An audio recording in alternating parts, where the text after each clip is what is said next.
Sorry for the delay. A pleasant good night to each and everyone, and welcome to the Seafood Value Chain workshop. For those of you who would have joined us for the last 3 modules, thank you for sticking through. And those who are now joining, we still appreciate you. So today we are on our 4th module, and it will be on value chain and marketing. So just to do a quick recap, in the last 3 modules, we would have covered harvesting and handling. We have covered processing and value addition, and packaging, storage, and transport. And today we will be linking all those topics up together and ending with marketing and value chain, how that fits into the whole value chain nature, the seafood value chain.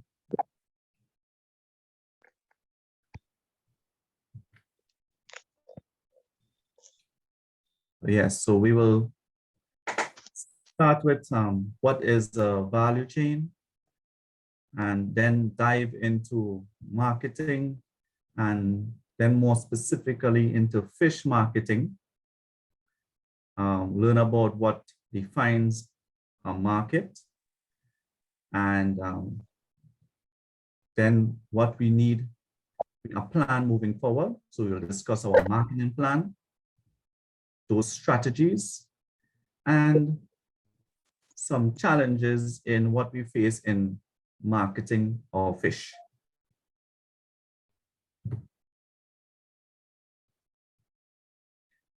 So a fishery value chain are all those activities which convert the inputs into outputs. And in our environment, it would be convert the whatever input we put in into the harvest or the fish that we catch. And how these activities add to us creating more profits. And in the definition, you will see bottom line, and that is what we mean. You want to add to the bottom line. All our activities must contribute, must add value to the bottom line, which is contribute to the profit. So now, in terms of how we approach that is by a systematic approach called value chain analysis. And this type of approach analyzes all the activities along the seafood value chain, and with an aim to improve the value chain and see where more value can be added or more efficiency can be added so that we can be more profitable. So efficiency equals profits. And you know, you may hear different terms of value chain, market chain, and in agriculture, say the agri-food chain, but all these market systems and so forth mean are synonymous together when we say value chain. So in the value chain, we have main actors and we also have supporting actors. The main actors would be you, the fishers. We also have some processors. We have traditional the market-based wholesalers. We also have a traditional resellers, and we have some grocery shops and specialty shops as well. Included in there are the consumers.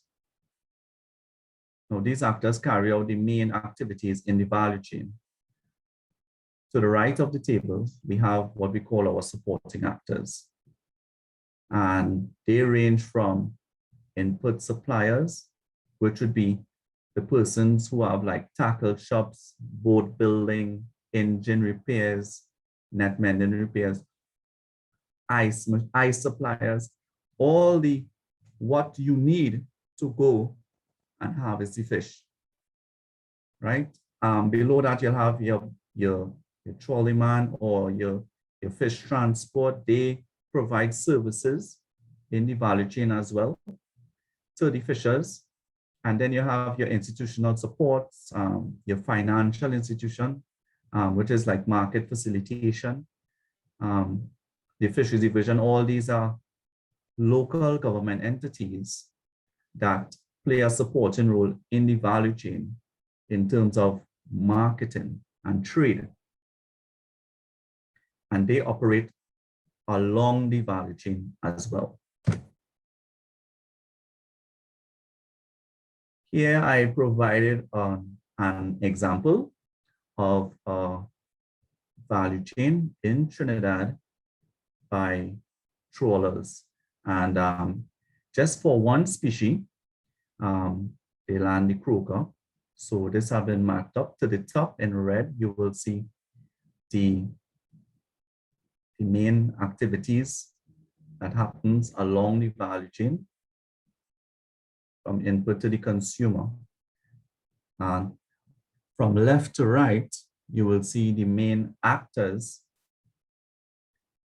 from the input suppliers going across and the supporting actors going across to your main actors, and how the fish travel through or along the value chain and end to the consumer. It also shows the different type of markets as well and how these actors, where these actors operate. Now, value chain has different types of analyses that will be done. And tonight I will show an example of what we call a marketing margin analysis in the value chain. And this is important. Why? Because we see where the actors and the different roles and when the fish travels through the value chain until it reaches the consumer, we will focus on the price changes that happens along the chain. And those price changes are called your margins, your marketing margins. So these prices are for croaker, locally landed croaker by the trawler, or what we call term as trawl croaker. It's quoted in Trinidad and Tobago dollars.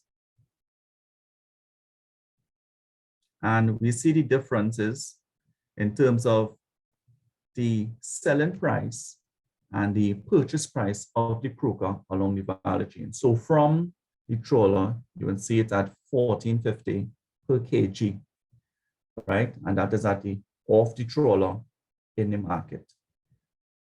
As it is transferred on to the other actors, the price changes, it increases. That difference is your margin. And what we see is that as it goes closer and closer to the consumer, the price increases. And the price is at lowest at the market price or at the fish shop, but it's highest at the link to the consumer, which is either at the supermarket level or the fish shop level, as well as the retailer level. And we see that the fish shops has the higher marketing margin, followed by the supermarkets, followed by the fish vans, which is the ones who drive around. And then you're followed by your traditional retailers, which is either your roadside or your public market retailer. All right. And all these, the difference in prices is because of the different services that they offer along the chain. all right, and what they do with the fish as it moves along the chain that adds value and commands that difference in price.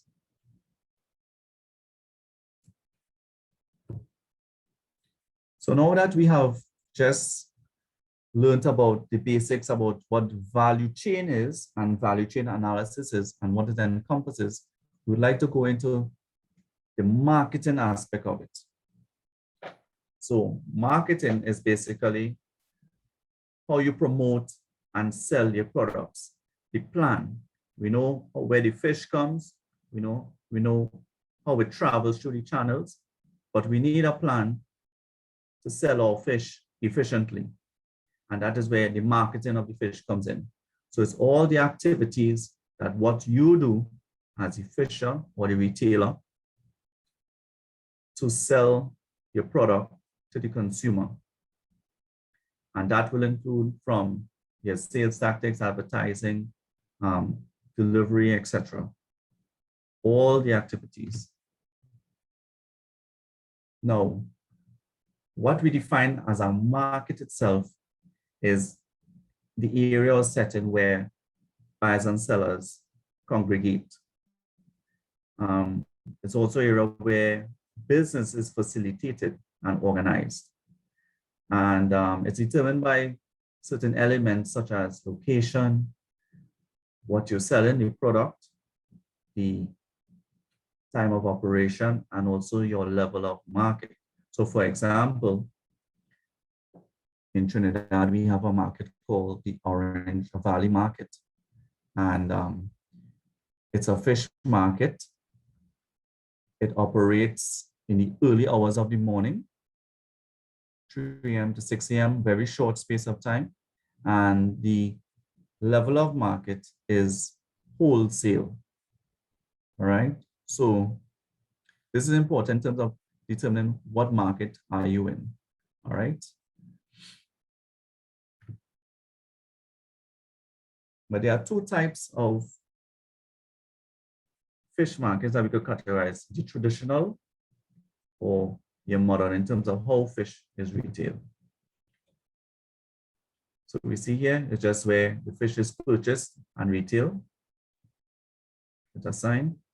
But then you have your modern markets where you'll see more in your, what we will coin your supermarkets or your big wholesale retail clubs like Price Mart, and not forgetting about the online markets. Those are considered your modern markets. Now let's narrow it a bit down to fish marketing,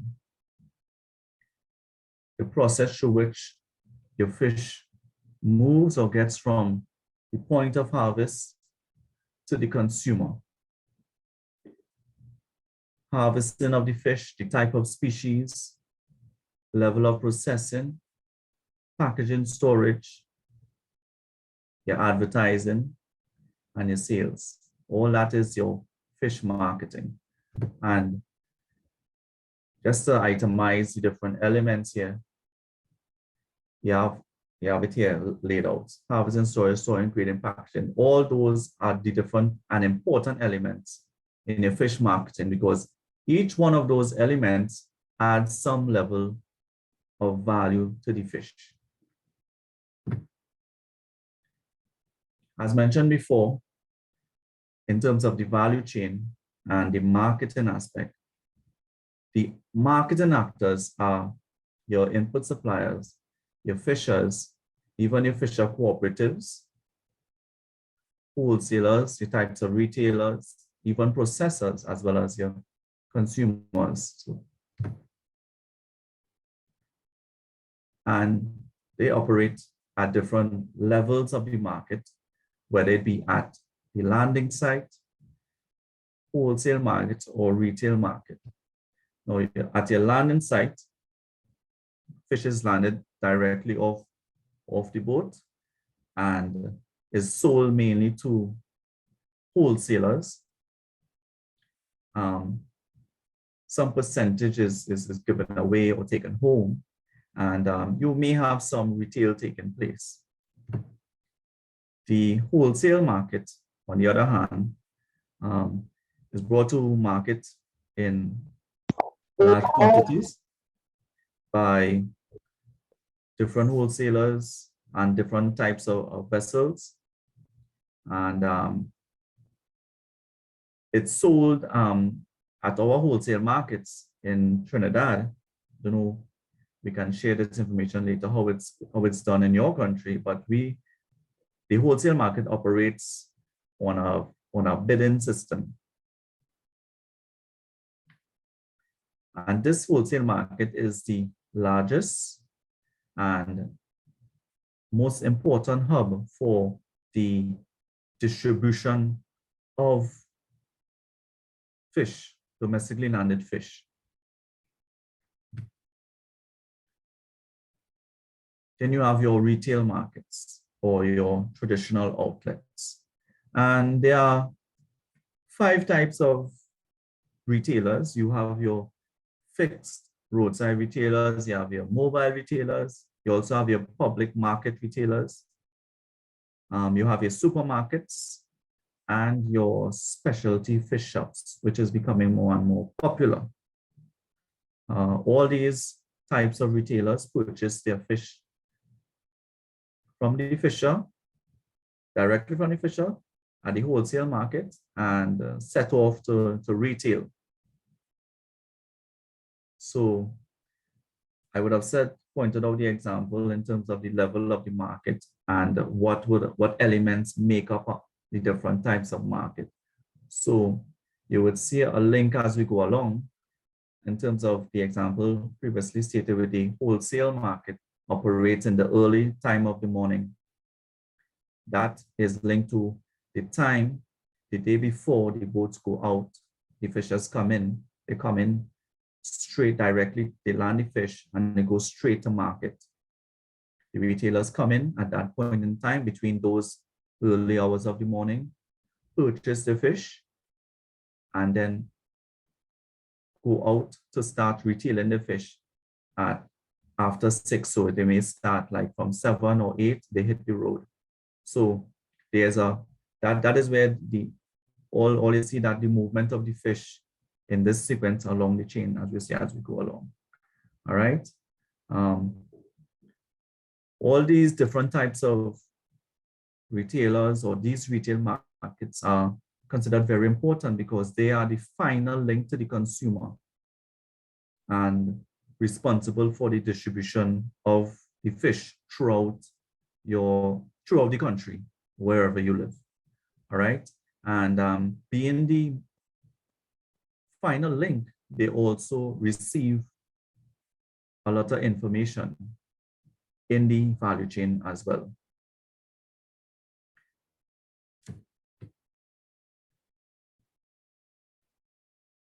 So let's get our marketing plan in order. So the plan is basically, how are we going to sell this fish? Your marketing plan. It clearly states the objectives of what you would like to be, the end goal, the bottom line, your strategies, which is how you're going to achieve those objectives. And the plan also takes information from the market, analyzes it to assist you in making informed decisions and identifies opportunities. So this is also synonymous with the value chain and what the value chain does in the fish market scheme. So it analyzes the chain, it analyzes the market, it identifies opportunities, efficiencies, even problems, all right? And how to make it more efficient, because the objective is to sell your fish for the best possible price or the highest possible price and make the highest possible profit. Theoretically, your marketing plan, it should entail these areas on the screen here. So you would normally develop a marketing plan with this type of format if you require or, or you are applying to a financial institution from one of these supporting actors in the chain itself, right? So you must need a marketing plan or business plan, and this is what you will need. But we will be discussing different items such as the marketing strategy here tonight. So in terms of the marketing plan, it can either be direct or indirect. And what we mean is that you can either sell directly to the consumer, as in the value chain would have stated. So this is a very simplification of the value chain. Or you have an intermediary in the middle there, such as a retailer, or even closer to the producer or the fisher, you have a wholesaler. And the important thing is to find out what are the needs of these groups, right? And the arrows would indicate in this diagram here, the flow of information, which is very important. So it goes down and then it flows back up. You must have that exchange of information.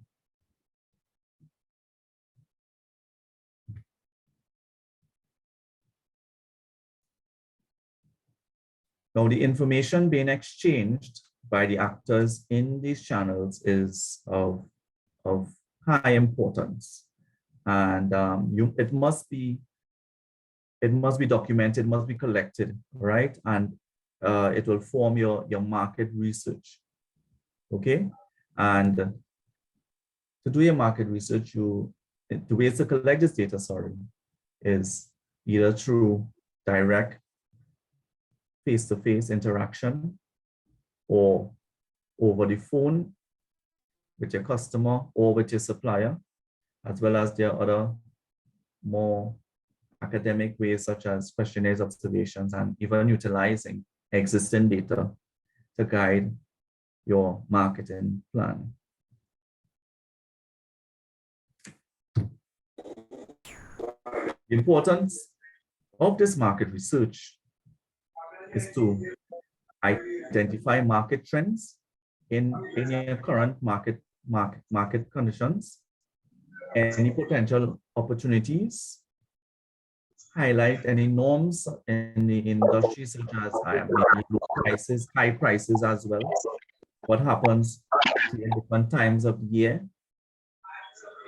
If you would like to, in terms of expansion as well, any issues you may have in, and to guide your production and marketing efforts. So information, gathering of information, collecting it, analyzing it, and using it for your marketing plan is very important.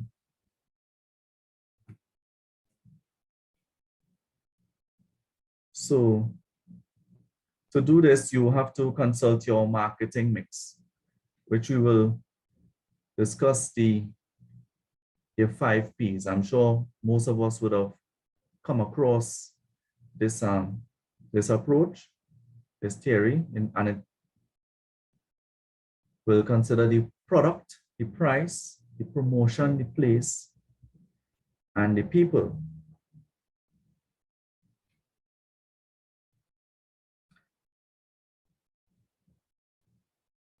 In terms of fish marketing, the product would be the fish, what species you have in terms of, and then what you're processing, your packaging, quality of the fish, special cuts and so forth.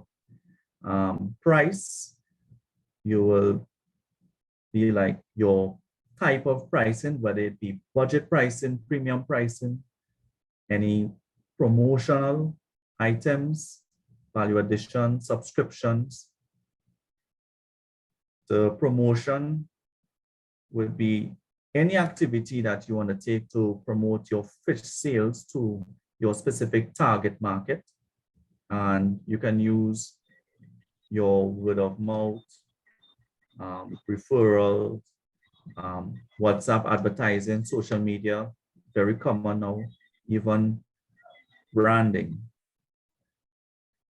The place is choosing your level of marketing which you operate based on your target market, the timing of when the market operates, the location, and the quantity of your goods.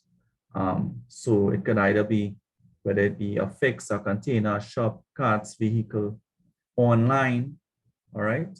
The people now who are the most important, and if you understand the people, which is like your market, understanding your customers, their needs and their wants, will solve most of your problems.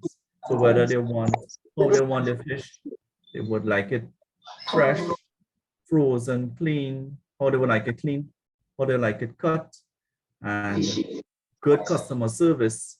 So you attract and keep your customers.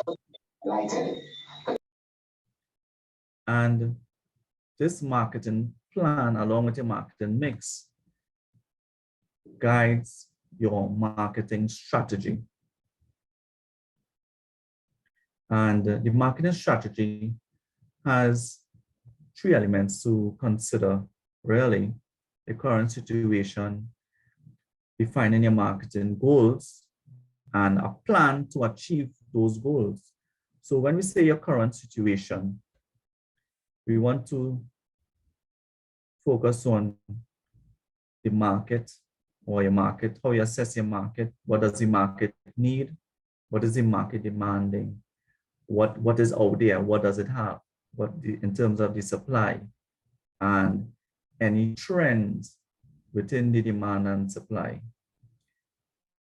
Your marketing goals, for example, would be increase sales, increase market share, even expansion into other markets or new markets, and also new products, value-added products, based on the information you would have collected. And the plan to achieve those goals would be any sort of marketing alternatives,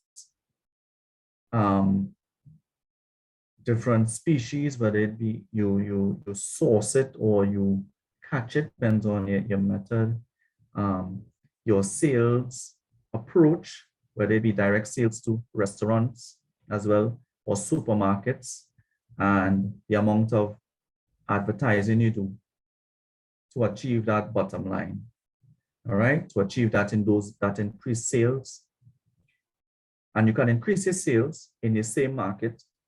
All right, you can also have increased market share in the same market, but you can have also expansion into other markets in the same way, all adding to the bottom line. So this strategy is your action plan. All right.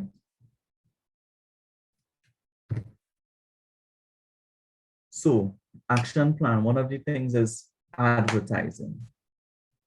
Advertising is very common in a lot of, for the sale of a lot of different products, not too common for fish, but it is becoming very commonplace. All right. But you can use different things like signposts or the billboards. You can have online advertising, way to get your seafood. So this actually increased, advertising actually increased within the last 2 years. I noticed in terms of during the COVID, no one was outside. How are we getting the information to our clientele? Because the fishers were suffering, all right? The retailers, we can't sell anything, but how can we get this information? We allocate it here. We have this fish, we have that fish. So they decided to do some advertising online. You can also advertise and promote the sale through tasting events. You hire a chef, or if you have a fish shop and you cook the seafood in a certain way, have the customers taste it. You also have specials during different times of the year. for example, length, of course, right? Where you have reduced prices or combos, and you can have attractive digital advertising of your products online on the internet. Flyers is another one. You also have your boards, your signboards. Well, that is most commonplace for the retailers, the traditional retailers. Flyers, flyers are relatively cheap. You have your cards, and these can be placed in mailboxes. These can be placed on cars. It can be inserted into newspapers that are widely distributed, right? So there's actually that type of service that you can drop your flyers off to the newspaper print, and they will insert your flyer in the newspaper where it's then well packaged and sent out for distribution and sale.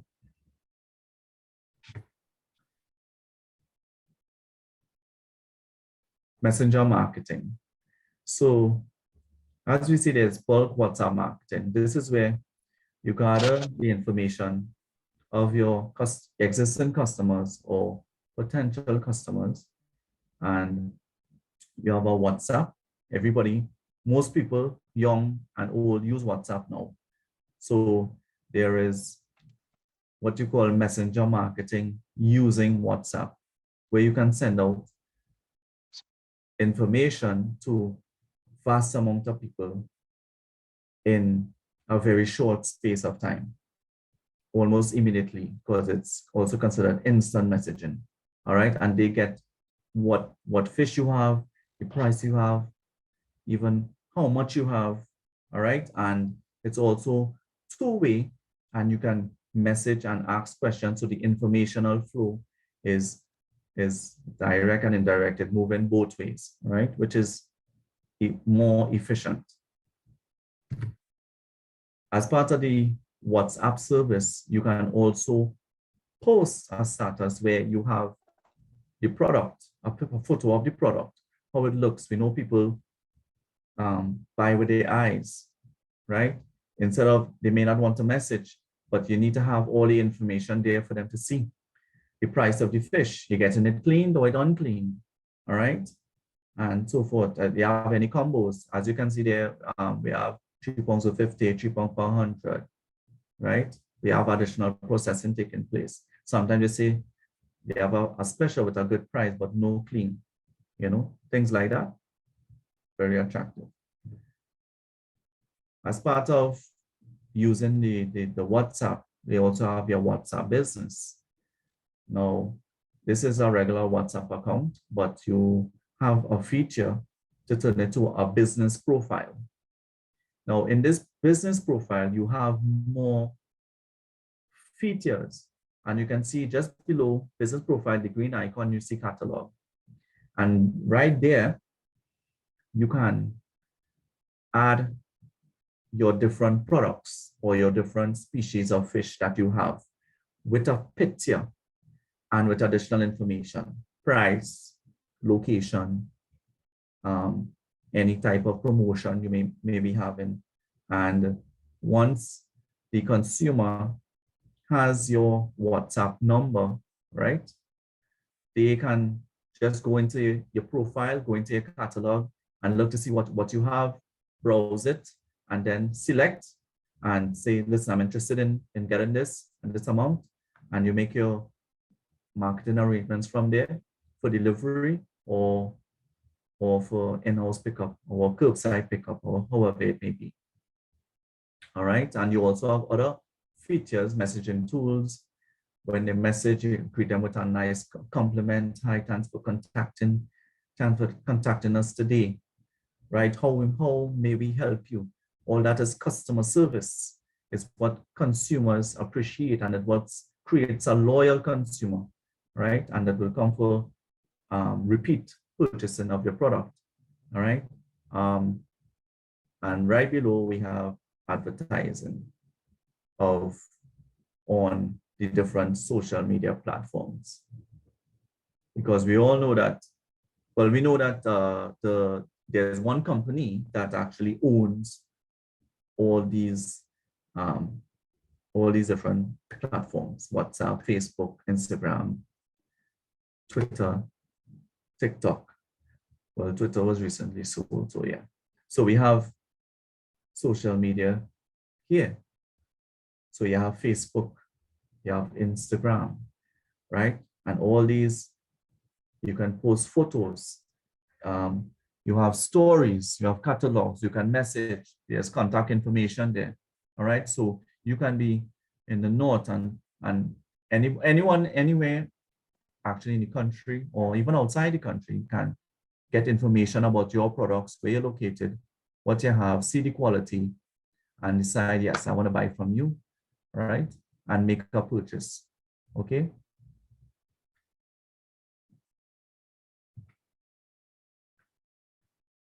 Another important part of marketing at the end is merchandising.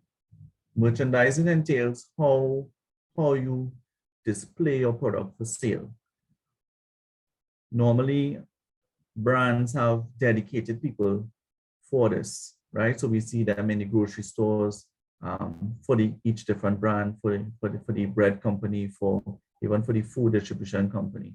And their job is to lay out the product on a shelf to make it attractive for you, product positioning, and see the labeling to catch the eye, all right? And in terms of how you lay your fish out for display is important. The information you provide on your fish is important. The name, they want to see the fish in ice, so that yes, he's maintaining the quality. He knows good handling practices. He or she knows good handling practices. Okay, it's attractive. The fish is, see, because high quality, the fish is still attractive. The appearance is maintained.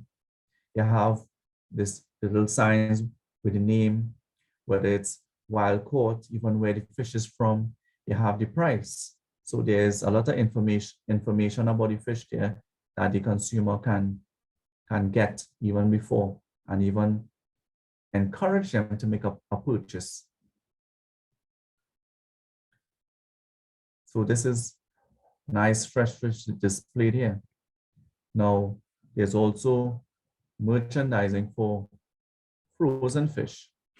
And we can see here how the fish is laid out in the freezer, properly packaged, attractive color, clear windows.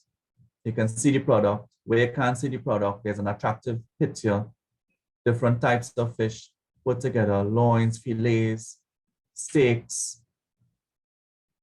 nice color in the tunas. We have mussels, we have shrimps, right? We have shell, we have mollusks, the Purna verdis, and it's all well properly packaged and positioned in an upright manner where you can see what you are purchasing, it catches the eye,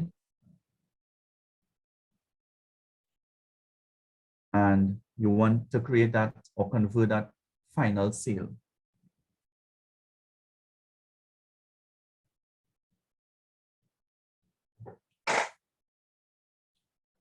So in terms of marketing your products, the marketing arrangements are very important. So a lot of marketing arrangements exist between the fishers and the wholesalers and the retailers, right? So you have, it's a single marketing arrangement between your fisher and the wholesaler. Then there's a different one between the wholesaler and the retailer. There may be one between the retailer and the consumer. The retailer can make one with the supermarket, vice versa, the fisher with the processor, and even a wholesaler with a processor. So the linking of these arrangements is very important in terms of marketing and securing the sale of your fish, right? Because we know that we have certain challenges in terms of marketing of fish, which we get into in a bit. Okay, and in more recent times, we are seeing marketing arrangements evolving. And as fishers, we need to take very important note. A lot of arrangements are being made with the supermarkets and the processors. All right. And why is that important is because, for example, in Trinidad, we see that these these outlets or and the processors are becoming vertically integrated in the value chain. So they are moving into the retail aspect, right? And would like to sell more fish and expand their seafood menu for customers.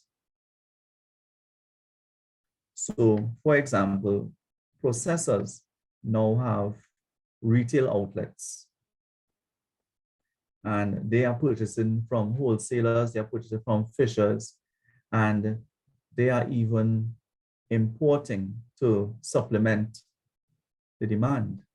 All right. And what this does is cuts into the market share. All right. Which is what you would like to maintain as a retailer, as a fisher. You want to make sure your market exists and how much of that, and you want to maintain your margin. Okay, so there's this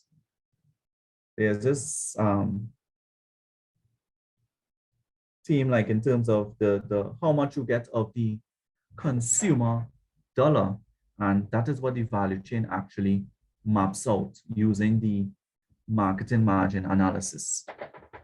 So currently, the fishers have, and the traditional retailers have the marketing, have most of the marketing, the consumer dollar.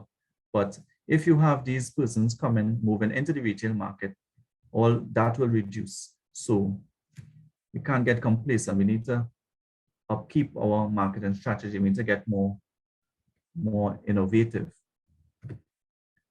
So as well as trying to get more innovative, we have to deal with the challenges of marketing our fish, with number one being the perishability of the product. We also deal with infrastructure problems in terms of when we land the fish, availability of ice, the conditions, jetty, the sorting conditions, etc. We also have to deal with the market conditions, like price and season. We also have to deal with competition, even from imported fishery products. The rise in cost of production. We know that the cost of things are going up on a monthly basis, if not a daily basis. We have increasing fuel prices, which is a major factor in the price of the product, because that influences the cost of production, which is at the start. So therefore, the price goes up from the fisher's end and will translate along the value chain for the customer. Then you have to deal with piracy and also weather conditions.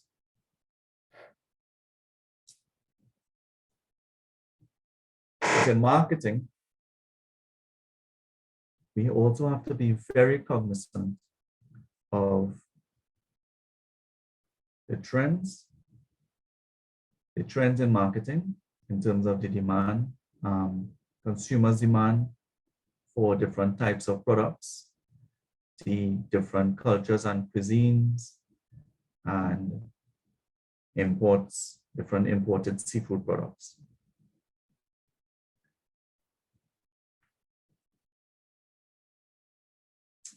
I would like to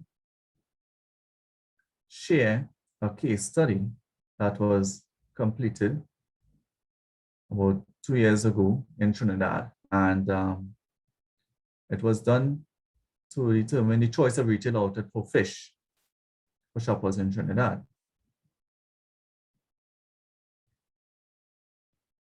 Now, the purpose of this study was to identify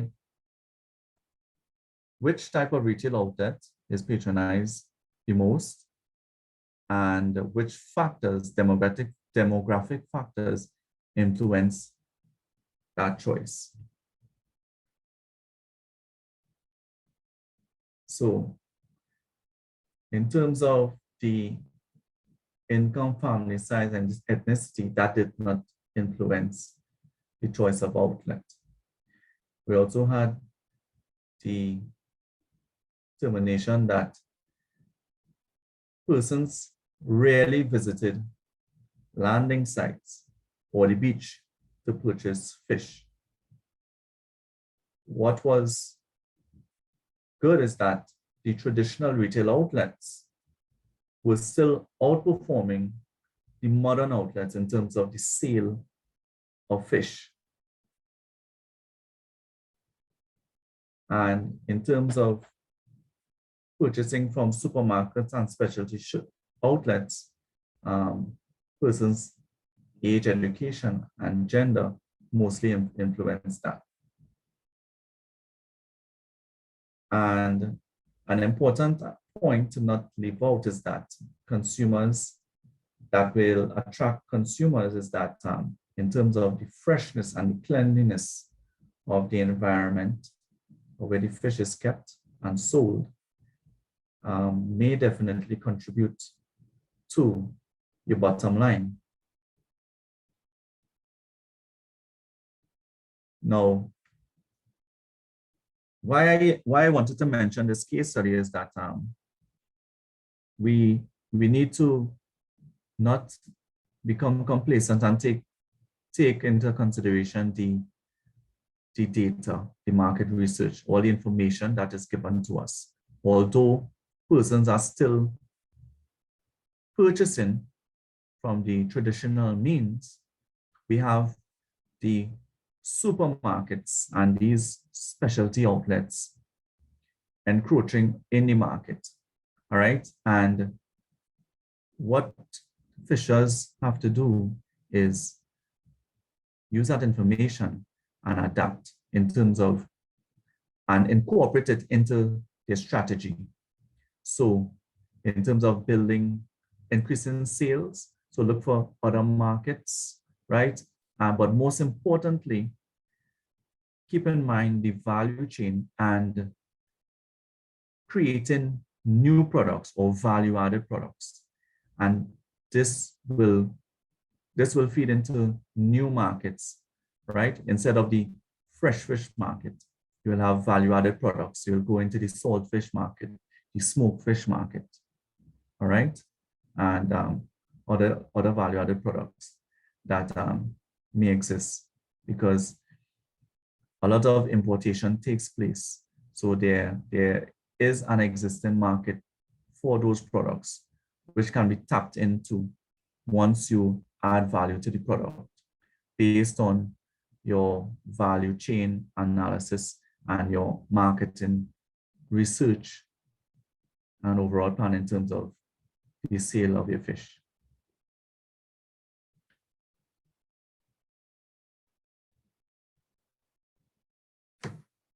So I would like to share one particular individual which uses social media, which is free, which is available once you have a smartphone, to sell his fish.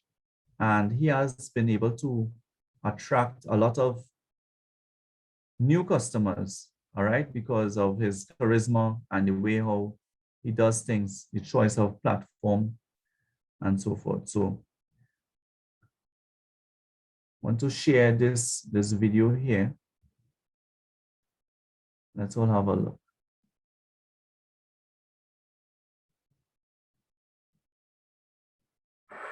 Good morning, family. You know who's with the Spanish island here with me. Nice cocoa, big cocoa, little dollar bow. Make 3 for 1 for 20. You kawali, nice kawali, size soft. Nice kawali for $40. Curry, nice curry 28. Big curry, what the size? Squash. Of course, come to check me in the bank. All right, go look at nice small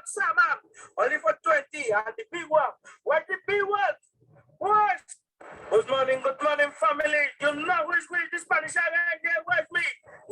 Nice cocoa, big cocoa, little dollar bowl.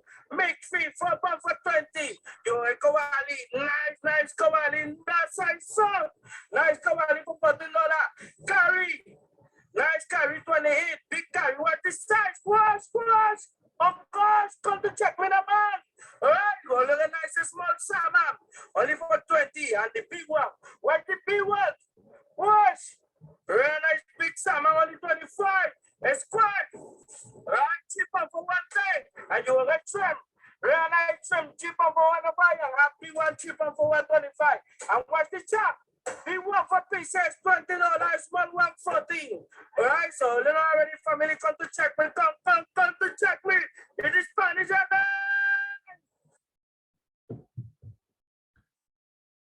All right. So I hope everyone saw that, and you know, you can always take a look at him. This is the name here, located in Trinidad. He is of Spanish descent, came over here, and he is a fish retailer, a roadside vendor. All right. The effect, a lot of people like the video. They message him directly because of the platform. You have Messenger, Facebook Messenger, included WhatsApp Messenger. He has contact numbers in his profile. All right. Where he is located. You can see how much persons can see this on one platform, 11,000 views and counting. And you know, he only did this last week, right? Over the weekend. So we can see how effective utilizing this type of marketing strategy can be.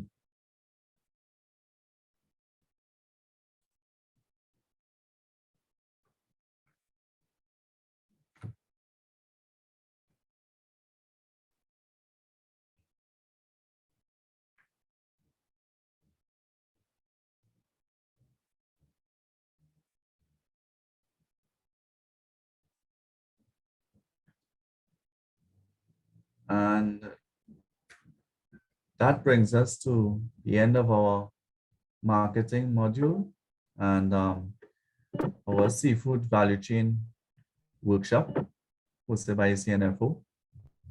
Thank you very much for joining us tonight. I hope you enjoyed the presentation and you learned quite a few strategies that can be utilized by yourself in your country.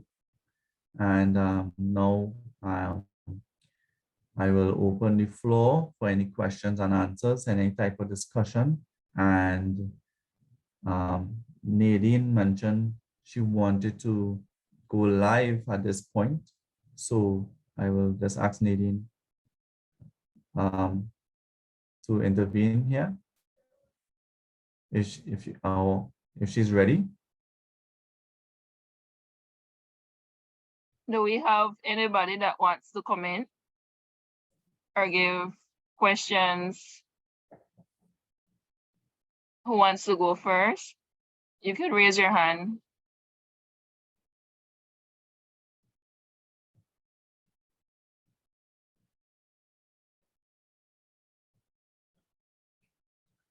Do you have any No hands up. Do you have anyone who would like to share any type of arrangement? I know one fisher. I think it was Max. I don't know if he's here tonight. He shared in the last module that he had some marketing arrangements and so forth in terms of supplying fish, large amounts of fish for export. Anyone would like to share any type of experience or any trend happening in their country with respect to the retail of fish or the marketing of fish? Anything that you noticed? Any emerging trends that is changing that you'd like to know? Or we have Parmeshwar.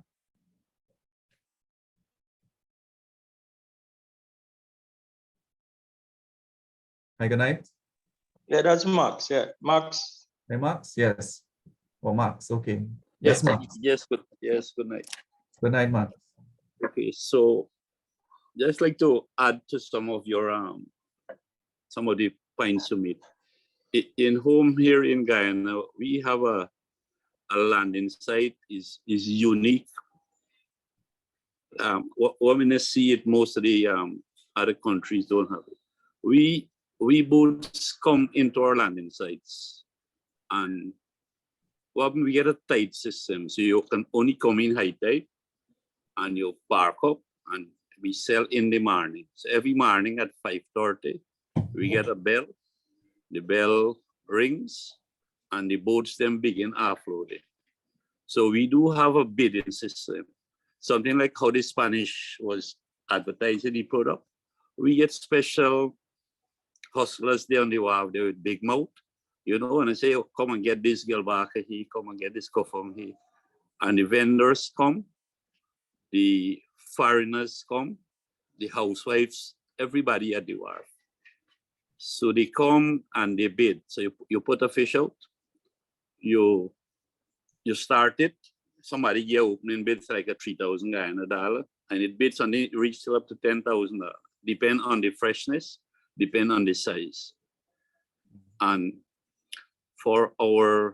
we even have a bidding system for the wholesalers that come to buy to supply the export market.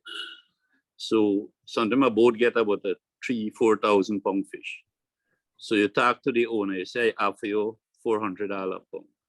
Then the other buyer will come and say, I offer you $420 a pound. So and the owner sell to who he comfortable with, because some people might give you a price and then take long for pay you. Then they pay you in a week or so. Some man pay you a price and he cash you off right now. So all these little things you develop by being on the market on a regular basis. So we actually sell to the highest bidder. We don't have to promote our product. The landing site is very popular. It's well known. We have around 130 something ad boats there. And at any given day, every given morning, at least 8 to 10 boats selling. And there is anything like about 3,000-4,000 pounds of fish always available. So we system a bit different. I hear you mentioned that the vendors don't come to the beach. Well, we unique in Guyana. They're like that. So most of the landing sites are cooperatives. They are built like on a wharf. It's in a creek. It's in a secure space where you have good sanitary facilities. You have trays. The fish is put in trays. You have ice readily available when the people that supply the export market, when they come and buy, they come with the ice, or they buy ice from the landing site. The small vendors that go and sell on the roadside, they buy ice, and everybody just doing the thing. But I like the part with somebody, how you can advertise on WhatsApp. It's kind of a new thing coming out. And as you say, COVID had make some changes in the industry. So that's my contribution for now. Thank you very much, Max.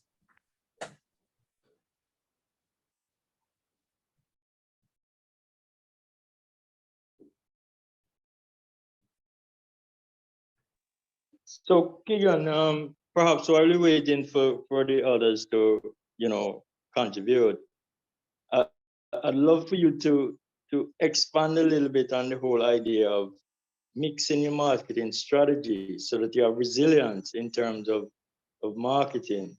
So a fisher can market direct to a certain percentage of consumers, directly to a certain percentage of wholesalers. and directly to at a different level as well, based on his capacities or her capacity.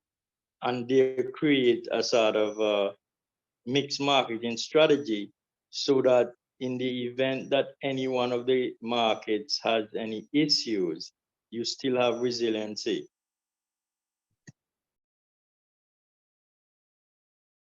Yes, that is correct, Mitch. So in terms of the what I would have mentioned in the marketing strategy, one of the elements is like yeah, market alternative, right? Which is basically what you just described there. So it could be within the same market. So where you have different marketing arrangements with persons with just your regular customers. You could even have with a supermarket. You can have with a restaurant. Yeah, even you can even sell some of the fish wholesale and retail some. So you have more than one different marketing arrangement, and there's nothing restricting you. All right. So that as you rightfully said, makes it more resilient. You have different alternatives. So the product does not stay on your hands, all right, and possibly spoil. It moves through the chain, all right. So we have a hand up, Keegan, Renita, Diana Ryan. So Renita, you have the floor. Hi, good night, everyone. Hi, good night. Very interesting presentation. You guys talk about Facebook and WhatsApp. What about online store? Most of our consumers choose to shop online now. My business is online. My store is online. You can sit at home and shop, and your product would reach you there. Yes. I mentioned in one of the first, I think one of the first two slides of the advertising on online, right? It is very popular still, but not it's just very convenient as well. Not everyone can afford though to have a website developed, all right, at a point in time, because that takes some initial costs. But I can say yes, it is very convenient, and I love convenience. So I love that I can stay home and shop online. I would love to do that here in Trinidad at some point in time, But if I do choose to buy fish from after viewing on any one of on the platforms, the internet or social media, I still have to get in my vehicle and find my way to the place. All right. Do you have delivery? I have as delivery. well? Yeah, I would have used WhatsApp a while ago, and it was too much for us, so we had to get another platform, which is the online store. So what I do, I'm basically in the city, so I have a category for fresh. Right. So you can get fresh or frozen. Oh, very nice. Yeah. So you do, yeah. And most of our customer would have known about us, so they would choose now to be at home and they know what they're getting, so they just choose to be at home, and we deliver. Which And country is this? I'm saying most of our customers choose delivery right now. Right, convenience. Very good, yeah.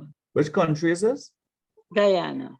Guyana, right? Okay. Georgetown. Is there an added cost for the delivery, or is it factored Yeah, into the yes, pricing? it's an added cost, but it would be with the convenience and for you to drive, come to me and back and everything, it's cheaper. All right, okay. Right, very well.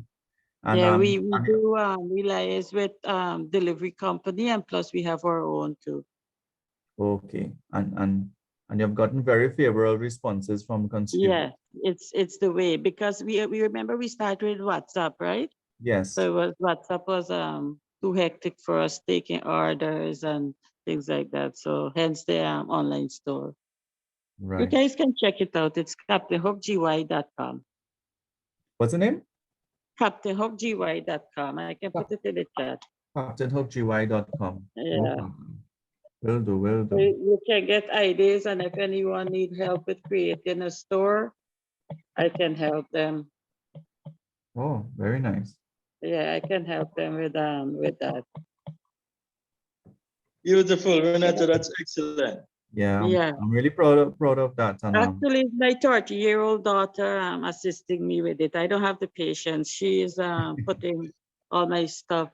She's loading all my items and prices and so on it. oh, definitely. So everyone Mm. who's logged on, please check out CaptainHopeGY.com for an Yeah. example. We're still working on it with the pictures, but you know, you don't So perfect it's a things. work You in start, progress, but it's working. you start It's working. somewhere. Yeah, yeah, yeah. So it's an idea that you guys can you can go to, and if you need help, I'm here to assist you guys, you But know. can you attest that can you confirm that you do get a better price for your fish via this means as well? In Better terms of, price? No, it's the same in store price. It's just added delivery cost. There's no difference in okay, price. it doesn't matter. I just do Okay, my all right. price and I do a delivery. There's a delivery charge to it. The same price in store, but there's a Right. delivery charge to that. Right. Okay. So the All right. convenience is what the convenience and probably cost to driving all the way and going Mhm. back and yeah. Okay. Very good. Beautiful. Keegan, we have Norman Norris as well who wants to make a contribution. Yes, Mr. Norris. Yeah, thanks, Mitch. Keegan, I must tell you that your presentations, all of them, were very insightful, interesting, meaningful, timely. I think you did an excellent job in imparting the knowledge to all of those participants, and I really wanted to thank you because I learned a lot. It was a good refresher for me, and even some stuff I was able to at least pick up, you know, in the business. But some things really got to me, and I really thought I would maybe ask about that. The value chain you have and the line from the fisher to the consumer. In I don't know, maybe in your London site, if the consumer can go directly to the fisher and purchase at a retail price. You know, I'm not sure if you do that, but in my country, some of the consumers like to go at this site because that is where they would get the best price. They would get it fresh or right off the boat and so on. Also, in some cooperatives, they can also influence the price, and no mention was really, well, I think you mentioned something about cooperatives and so on, and their contribution. But the co-ops, what has happened is that some fishers, because they're members of co-ops, their terms and conditions state that they have to sell to the co-op because the co-op have to survive. And as much as they get ice from the co-op, fuel from the co-op, inputs from the co-op, you know, they sell to the co-op, and the co-op retail the fish either to the supermarket or to the consumer at a slight increase, so they can be overheads, pay the light, pay the water, and some of the other inescapables.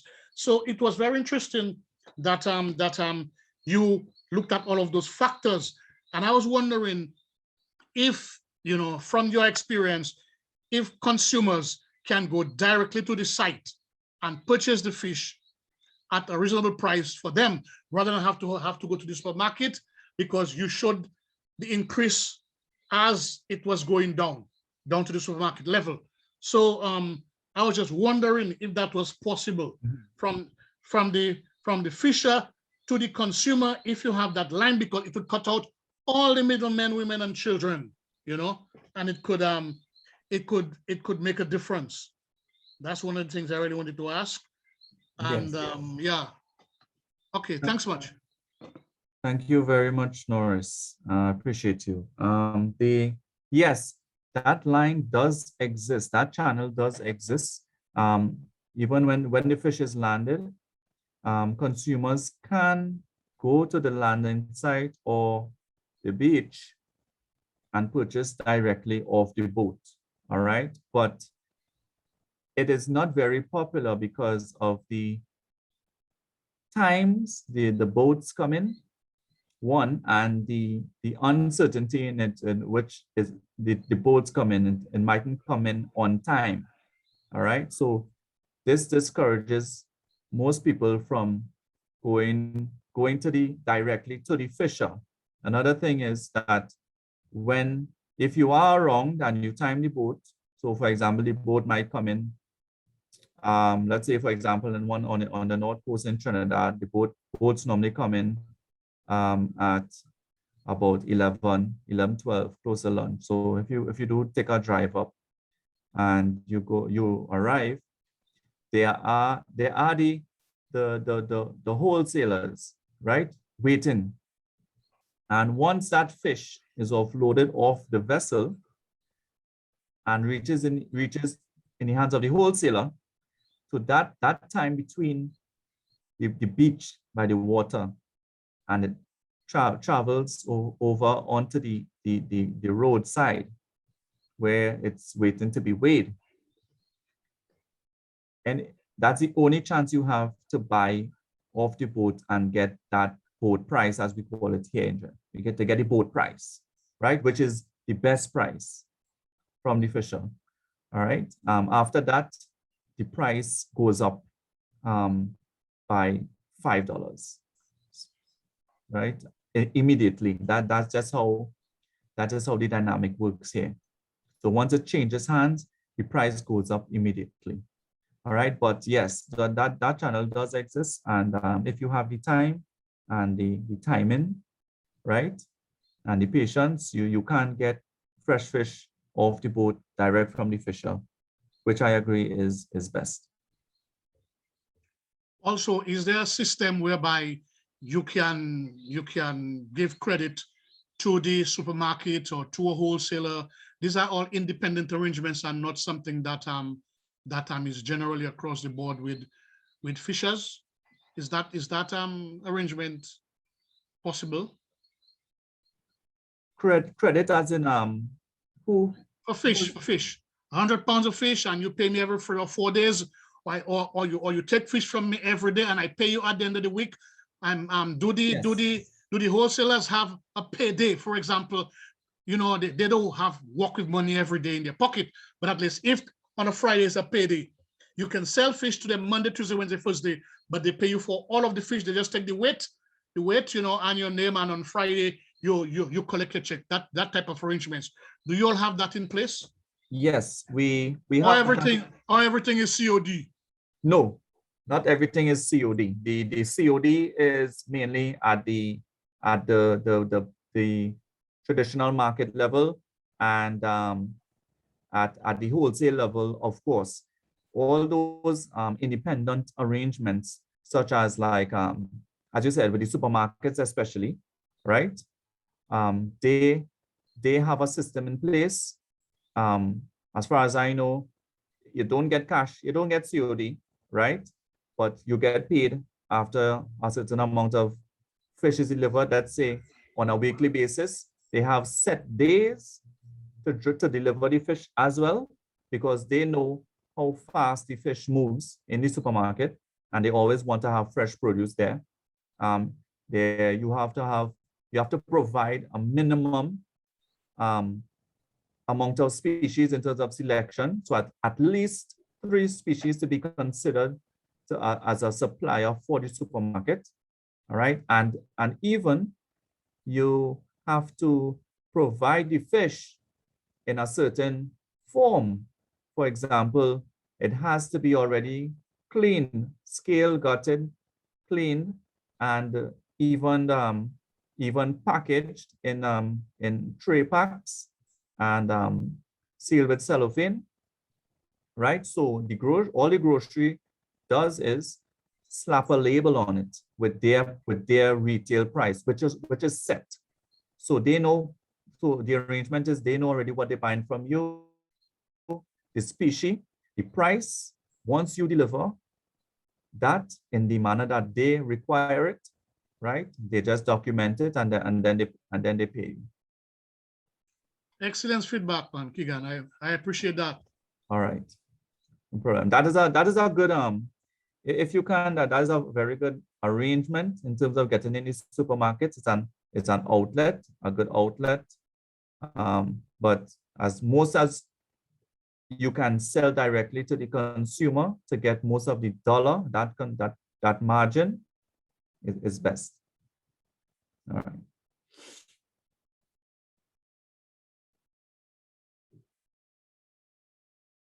Oh, Paulette. Hi, Paulette. Right? Good night. Are you hearing me? Yes, we're hearing you. I'm from Jamaica.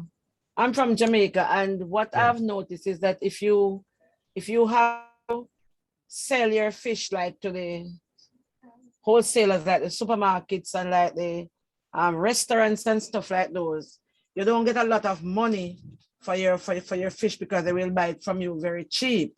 It's better to sell your fish to the, we call them house buyers, like those persons who are buying for their homes and stuff like those, just walking to buy your fish. Right.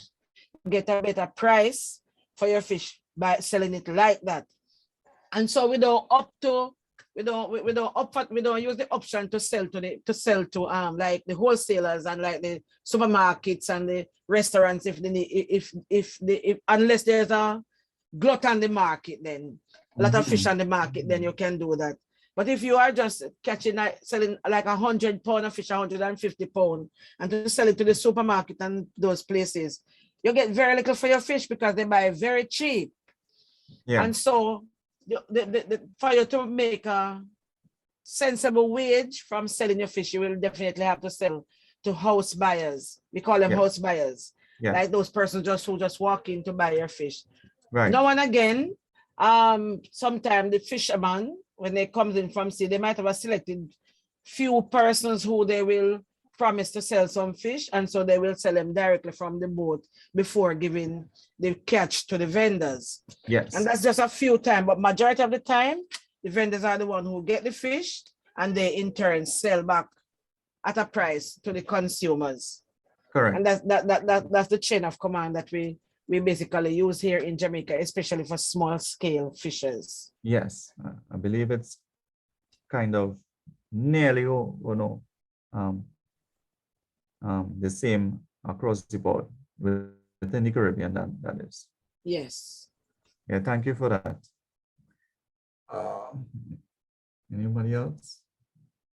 Anyone else would like to share an experience? Anybody have a new method in terms of retailing their fish? Anything happening in the country that's new? Any advice?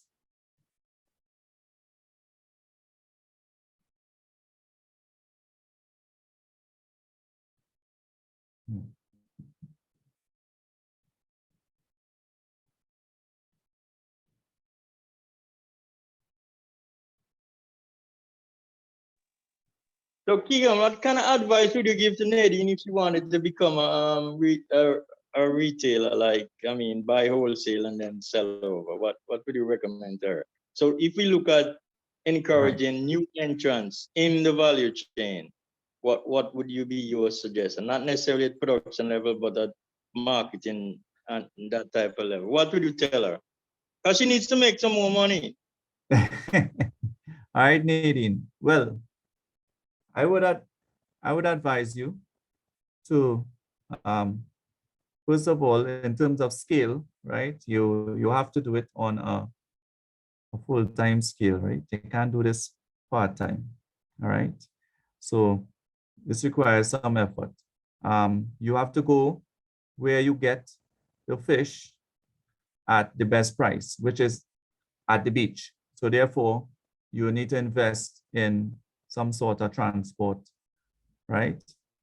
And you can't have any middlemen, all right? So you need to source your fish from the boat to get the best price. In terms of your marketing, who you're going to sell your fish to, you should already have that in place. So you should develop your customer base. based on like I would still use, if you can use online, social media, of course, it's popping up, it's free, it's easy to set up, it's in the palm of your hand, all right? Pay for some level of advertising, sponsor your page, right? Because the payback for advertising is good, as in if you do spend some money on advertising, people don't like to do it, but the return, the ROI on advertising is good, all right? You will reach a wider range of customers, all right? At least over 10,000. So there's a threshold in terms of the ROI on advertising. Try to sponsor or promote your page where you can reach at least 10,000 persons or more, not less.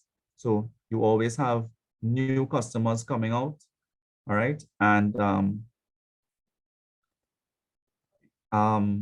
well, in terms of the feedback, you try to make the offer services such as delivery, special cuts, packaging is important. How you carry out your primary processing, customers value that very much.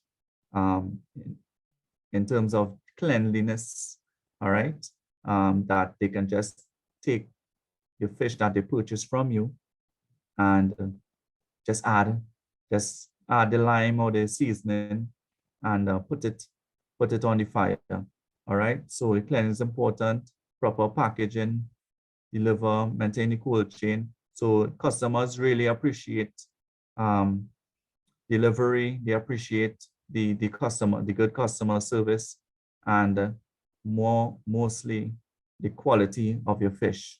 So you are in control of that from the get-go, from the boat, sourcing the boat, straight through the value chain, and in terms of maintaining the cold chain for your customer.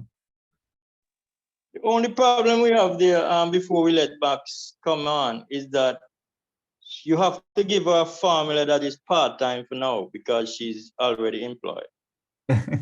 Well, part-time, if it's part-time, you have to hire labor. That's all. You have to hire somebody. So I have to pay her more so she can hire people. Yes. So she must be able to just hire somebody. In all business, if you want to expand the business, right, hire the right people to do the job, right? And you don't have to do anything, right? So, you will still make money. We'll give Max the floor, but after Max comes in, I would like for you to think about the whole idea of when you're marketing, the idea of labeling, eco-labeling, conservations, responsible fisheries, things like that. What value do they add? But let's go to Max first. Okay. Yeah, I may have forget to mention it, right? But most of our catch is geared toward the export market, and they actually determine the price. So if the exporter want fish, they raise the price. So if they pay, like, for example, 600 Guyana dollars, the message would come down to the wharf, or their middleman would come to the wharf and offer the price. So when you sell into the housewives and the retailer, you're adding a little $50 or $100 more, because you know there's always the exporter buyers them to fall back on. And as we mentioned, the system is a bit more organized because we deal with large amount of fish. Approximately, some landing site handle like 20,000-30,000 pound fish a day.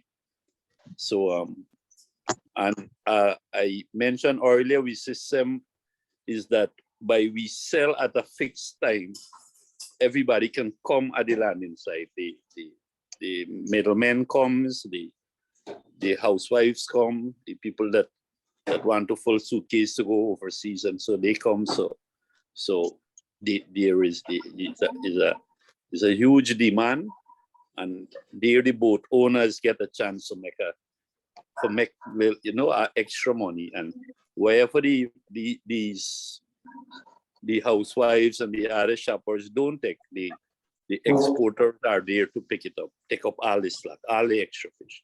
So no fish is not left on the wharf. Everything sell out every day. Thank you. Oh, that's very interesting. Thanks a lot for sharing that, Max. That's good information.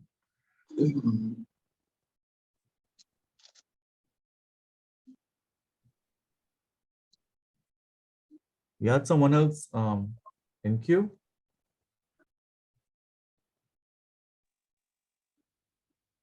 Okay, so Mitch, you asked me to speak about if you're in terms of packaging and eco-labeling and marketing, right? And actually, your packaging and your labeling, yes, it's a very important part of your marketing. As I show most of my in the presentations, if you would have seen a product, a final product out for retail, that is not from the internet. That is actually in the grocery store, right? I went and get those pictures. Okay, See good. what it have out there, right? And But how it's marketed, how it's packaged, what information is on it. All right. So these fish producers or retailers or processors, sorry, or even some retailers are putting some great effort into their packaging because one, it preserves the product while it's in storage, right? And also in terms of the features of the package, it provides information. All right, it's attractive. You can see the fish.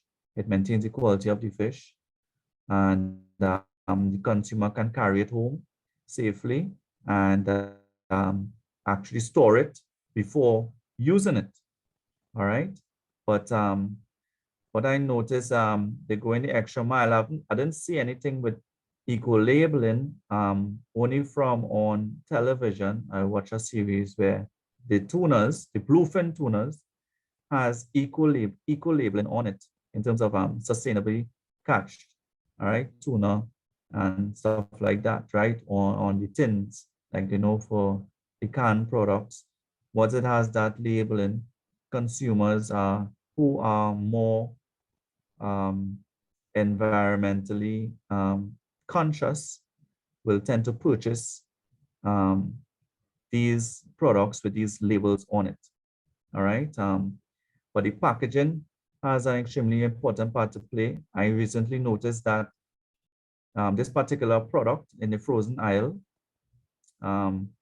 started to vacuum seal the fish in addition to placing it in a printed bag, all right, a pre-printed bag, right, with a window where you can still see the fish. So it was some kingfish steaks, and normally the steaks will be loose in the bag, all right. He changed that. The steaks are now vacuum sealed, frozen, vacuum sealed, placed in a printed bag with a window where you can see the product still and still have an attractiveness to the packaging. And the outer packaging is resealable. So when you open your fish and, well, when you take a vacuum packaging, for those who remember that module, when you open the vacuum pack, it can't reseal, all right? So it's kind of waste. But once you open your pack of fish now, with the outer packaging, it's still packaging that you can reuse. So you can now reseal your fish and place it back in the freezer, which I found was very interesting. And I picked up a pack, right? So I wanted to see for myself how the quality of the fish, if it was better. All right. It actually looked better, but it was more attractive. So it made me make a purchase. All right. Versus if I was going to buy fish that is in a regular heat seal bag, right? Impulsive bag, that's double bag, like how you would have seen in the video, the Bangamere fillets. They are just in frozen fillet, just packaged and double bag. That also changed as well. That particular product used to come in just a single bag. Now it's coming double bag, right? And well, the fillets are glazed. So in terms of the quality. So I Mitch, not much eco-labeling, but packaging for sure. And well, merchandising, of course, how the product is placed in the freezer is very influential in terms of the marketing. Beautiful. I didn't see any other hand up. I saw C Brown. I'm not sure what the first name is, but C Brown did unmute the mic for a second. I'm not sure if they wanted the floor, but perhaps you can ask them if they would like to have the floor.